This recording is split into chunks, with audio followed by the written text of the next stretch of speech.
Salut à tous, on se retrouve donc pour la dernière correction avec les règles d'avant et donc avec les dessins que j'ai reçus il y a quelques semaines avant d'annoncer les changements.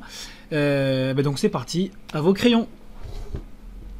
Alors, on commence avec un très joli dessin. Alors je ne sais pas s'il est reproduit ou pas. Alors, s'il est reproduit, hein, c'est ce que je vous disais. Ne m'envoyez plus de dessins vraiment reproduits. Des fanarts c'est possible, inspirés, mais pas de dessins vraiment reproduits tel quel. On va essayer de faire évoluer un peu le concept. Alors, qu'est-ce que j'ai à dire ? Il est très bien fait. Enfin, il est très bien. Il est très bien. J'ai pas grand-chose à dire.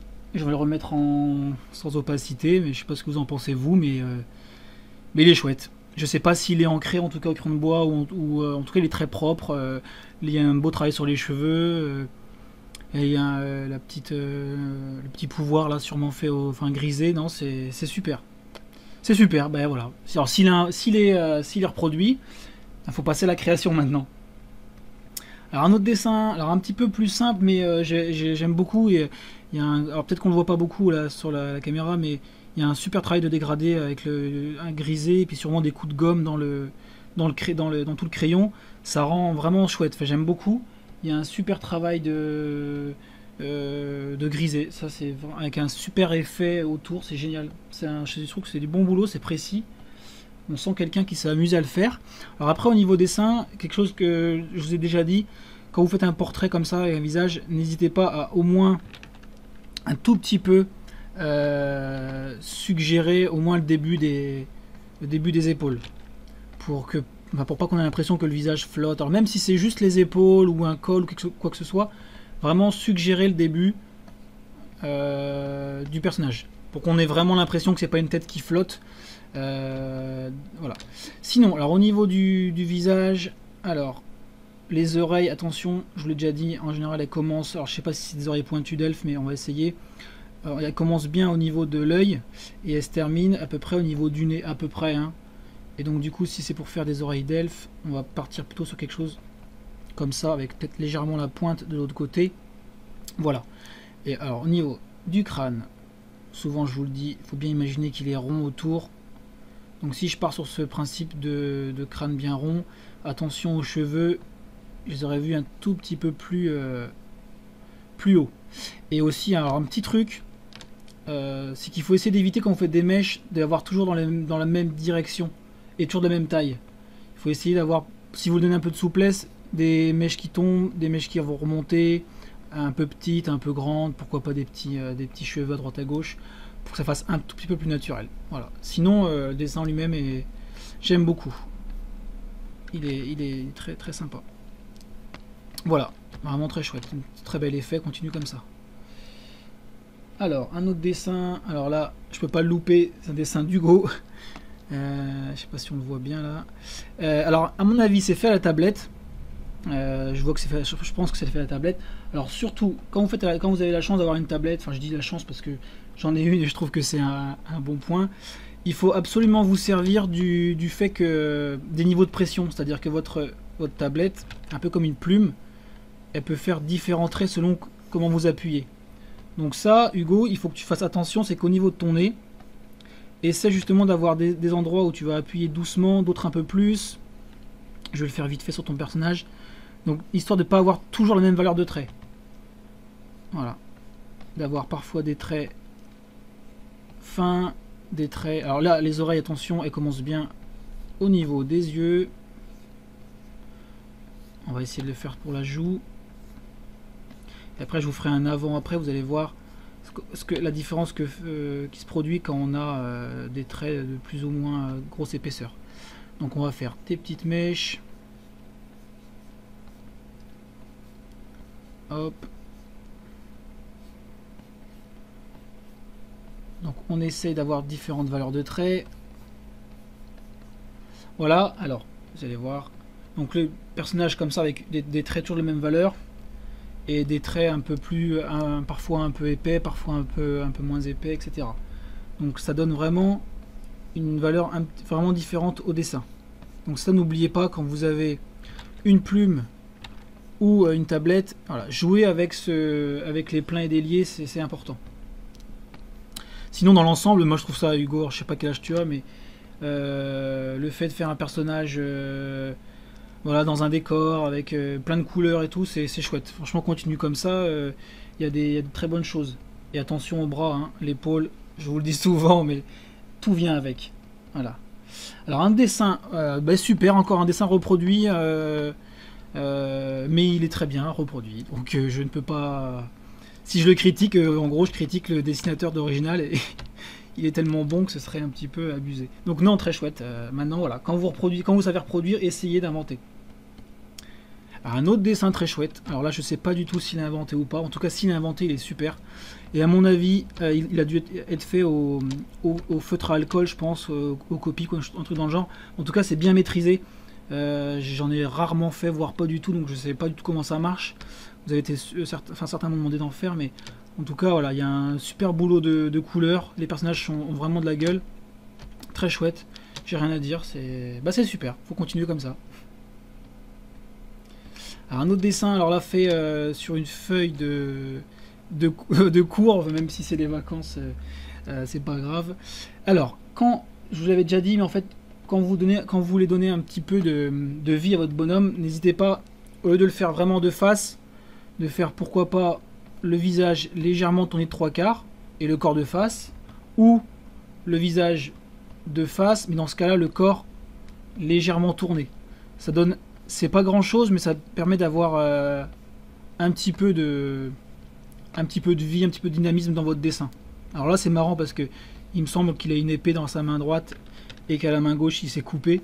Donc c'est amusant, ça donne une petite histoire au bonhomme. Donc pareil, ne pas hésiter à faire un petit décor.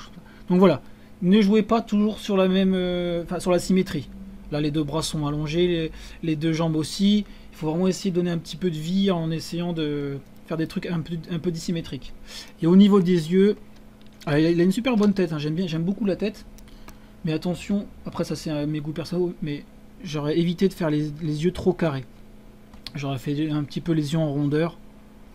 Voilà, ça donne un côté un peu moins méchant, peut-être un peu moins robot aussi. Donc voilà, c'est pas grand chose, mais c'est des petits détails comme ça qu'il faut essayer de voir quand vous faites votre dessin. Éviter la symétrie et puis et les traits trop droits. C'est vrai que autant sur un décor c'est possible, autant sur un personnage faut éviter les traits trop droits, la règle, etc. Alors un autre bonhomme, alors pareil, la remarque que je vous fais tout le temps, n'hésitez pas à ancrer, c'est important parce que le dessin est très chouette en lui-même. Alors encore une fois, un petit peu trop, peut-être un petit peu trop droit, trop symétrique. Donc voilà, c'est pas grand chose, mais une main qui va venir se poser sur la hanche par exemple, un pied qui va être droit et l'autre un petit peu plié, enfin pas plié mais tendu comme ça. C'est pas grand chose, mais ça, tout de suite ça donne un petit sourire ou alors le visage légèrement tourné. Ça fait vivre un petit peu votre personnage. Donc c'est des petits détails, mais mis bout à bout, ça va transformer votre dessin, ça c'est très important. Donc Rastazip, il y a une très bonne base. Maintenant il faut essayer de faire bouger un peu tout ça. Un autre dessin, alors là du coup il est ancré. Happy Holidays, bah, c'est sympa. C'était à l'époque où c'était les vacances, c'est gentil de penser à moi. Alors pas grand chose à dire, je trouve qu'il est bien ancré.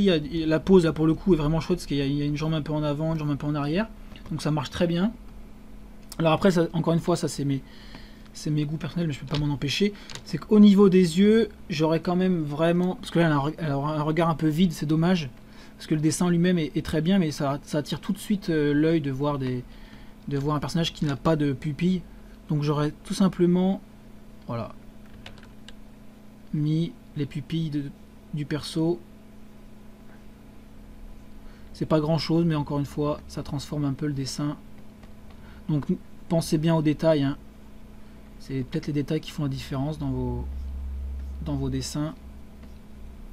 Voilà, c'est vraiment pas grand chose, je vais dézoomer. Et à moins que ce soit fait exprès, hein, c'est possible hein, que ce soit fait exprès qu'elle n'ait pas d'œil, de yeux, mais voilà. Sinon il est très joli, il y a une belle compo, c'est très sympa. Les pieds comme ça un peu rentrés vers l'intérieur, ça change un petit peu, donc c'est chouette. C'est bien. Et on termine par un dessin de Julie qui est un super dessin. Alors là, il y a de la couleur, il est ancré. Alors, à mon avis, c'est à la tablette. Il est très chouette. Il est très chouette. Qu'est-ce que je peux dire là-dessus? Pas grand. Ah oui, si. Alors, pour moi, il est vraiment top. Il y a juste un petit truc, je pense, Julie, que tu peux faire pour t'améliorer assez rapidement. C'est au niveau des ombres. Là, t'as des jolis aplats comme ça marron. Mais je pense que pour l'ombre, là, tout ça, là. Ah, mince. Toute cette zone ici, là, évite d'avoir plusieurs nuances d'ombre. Ça fait un peu bizarre. Donc, je vais essayer de faire ça rapidos, mais il faut essayer, du coup, vu que tu travailles en aplat et que c'est un style qui s'y prête bien. Alors, je vais prendre ta couleur un peu marron là, et on va l'utiliser après. Il faut pas hésiter à travailler vraiment qu'en aplat, sinon ça fait un peu bizarre. Et quand je dis aplat, c'est-à-dire que c'est une couleur qui n'a pas de dégradé. Voilà. Ça suffit amplement, tu as un style qui s'y prête. Donc, bon, je fais ça rapidement, voilà, vous avez compris un peu l'idée. C'est-à-dire qu'au lieu d'avoir une zone comme celle-ci là, qui est un petit peu en dégradé, je trouve qu'il n'est pas, enfin, c'est pas très joli. Voilà, un aplat d'une couleur un peu plus sombre, ça marche parfaitement. Voilà, je sais pas si là on le voit encore mieux, mais là ça fait vraiment un petit peu bizarre. Donc il faut pas hésiter à mettre un petit aplat. On va reprendre la couleur. Voilà, c'est pas grand chose, c'est un peu plus doux. Il y a moins ce côté, alors peut-être en dessous le nez, enfin des petits trucs comme ça, en dessous les lèvres, etc. Mais voilà, être moins joué sur le côté dégradé. Pour faire du dégradé, il faut le maîtriser à fond, sinon ça fait tout de suite très moche. Donc il faut vraiment faire attention à ça, Julie. Sinon tout est... J'adore. Continue comme ça. Donc on se retrouve samedi pour un tuto. On se retrouve mercredi prochain pour des prochaines corrections. En fonction du thème qu'on a choisi, hein, comme je vous ai dit. Donc ne m'envoyez pas de dessins reproduits. Les fanarts, vous pouvez vous inspirer de personnages existants, mais en le faisant à votre sauce. Et puis éclatez-vous, dessinez bien. Bonne semaine et à bientôt. Bye bye.